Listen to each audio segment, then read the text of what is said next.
So what we've done is we send kids these films to watch, meaningful, evocative, powerful films from around the world for them to watch. And these are films that are deeply inspiring and very moving as well. Many of them are very moving, and it evokes a lot of emotions and various range of emotions in the viewer. And many of them are children's films, so the kids, the children that watch them, the teens that watch them, they end up feeling a lot of powerful feelings, and the whole range of them, a whole spectrum of them is joy, maybe sadness, anger, curiosity, courage. A whole lot of these emotions could get evoked for them. And there are also various beautiful and powerful characters in these films. And each of these characters, again, will evoke the children in various ways. Some kids would absolutely love some characters. Some others will feel a little, not so excited about them. But when we talk about what happened to me when I watched the film, what feelings came up for me, what emotions got evoked, and which characters did I resonate with, which characters did I not resonate with, that becomes a very rich field of exploration. And no two people are going to feel the same way, mostly, right?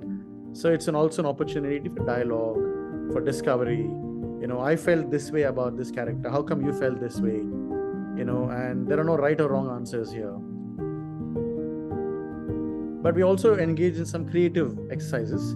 Like, say, if you were the director of this film, what's the ending you would give it and why?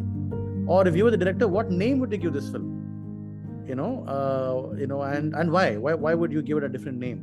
Or why would you give it a different ending? And each response gives you an insight into how creatively and how beautifully children think.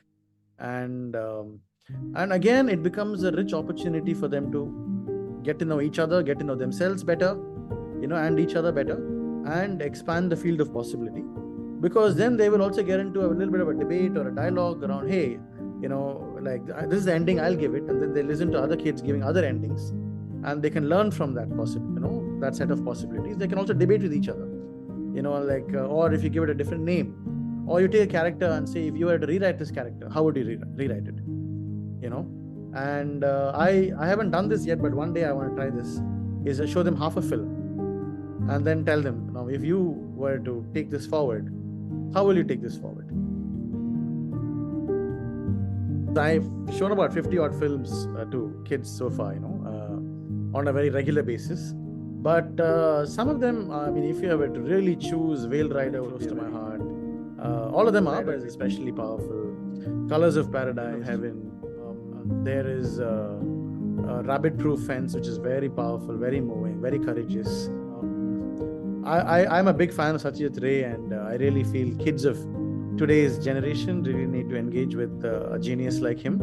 So I put in a film called Room, which is not really a children's film, but it's perfectly fine for children to watch it. It's a powerful film on the beauty of tradition and art and the pain of losing, heritage, cultural heritage. So while it's not really a conventional children's film, I think it's a powerful film that teens should watch and young adults should watch.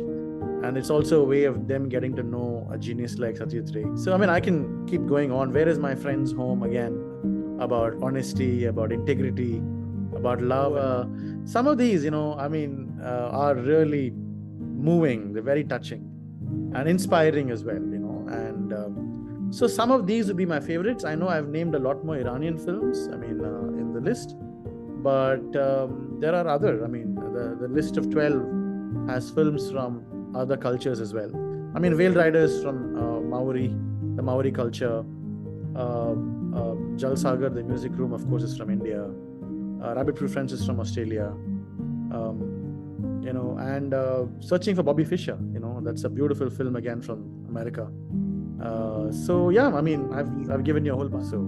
And Spirited Away, which is one of the best, probably the most highest rated animation film ever, and one of the most popular animation films ever. That's from Japan, So we also try to spread around these films from various cultures, so that children are also exposed to multiple cultures, Otherwise we end up watching a lot more Hollywood than we perhaps watch other films.